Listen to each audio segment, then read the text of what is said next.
Isinisi ng isang dating Public Works Secretary sa mga isiningit na budget ang katiwalian sa DPWH. Nakipagpulong sa kanya si Secretary Vince Dizon para sa paglilinis sa kagawaran. Ilang dating general at galing sa private sector naman ang ipapalit sa mga pinagbitiw na undersecretary ng DPWH. Nakatutok si Joseph Moro. Napapailing na lamang si DPWH Secretary Vince Dizon sa problema sa korupsyon sa ahensya na makipagpulong siya sa mga dating kalihim nito na sina Rogelio Singson noong panahon ni dating Pangulong Noynoy Aquino at Jose Ping de Jesus noong namang panahon ni dating Pangulong Corazon Aquino. Humihingi na ng tulong si Dizon para linisin ang ahensya na nasa gitna ng kontrobersiya ngayon dahil sa mga manumalyang flood control project. Hindi na itinanggi ni Singson ang problema at ang sanhi congressional insertions o singit sa budget ng DPWH na aabot daw sa 450 billion pesos. Masyadong massive. I cannot imagine how massive the corruption inside and outside. Lower House and the Senate. Total local projects and insertions in 2025 is about 450 billion. Yung mga insertions was the source of the corruption.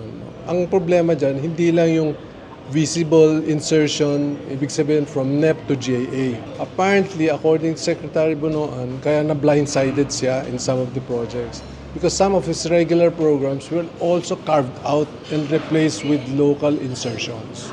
Humihingi rin ng tulong si Dizon tungkol sa mga tao sa DPWH. Ayon kay DPWH Secretary Vince Dizon, nang atas daw sa kanya ng Pangulo magbuo ng bagong team sa DPWH. Humihingi ako ng tulong sa mga tao. Kaya ba, Sir Lee? Who can I trust? Who are good people there? We have to find the bad eggs, take them out, make them accountable. If they're as bad as Alcantara, Mendoza, and Hernandez, hindi lang dismissal yun. Talagang kakasuhan yun.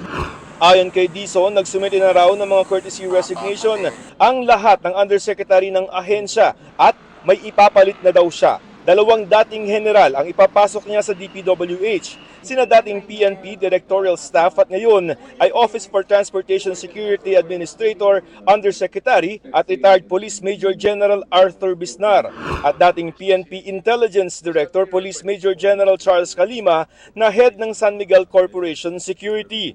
Bukod sa kanila, kasama rin sa team na binubuo ni Dizon ang dating auditor na si Aray Perez na presidente at Chief Operating Officer ng Metro Pacific Tollways Corporation. Kasama na ni Dizon si Perez sa pag-inspeksyon ng ghost project sa Bulacan nung nakaraang linggo. Gagawin ding undersecretary si nakasalukuyang National Police Commission Commissioner Attorney Rico Bernabe at Attorney Rafi Turgan. So yun yung papalit mo sa nag-courtesy? Yes.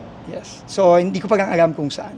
I also need lawyers I trust. So, now I'm in search of someone who can do finance administration.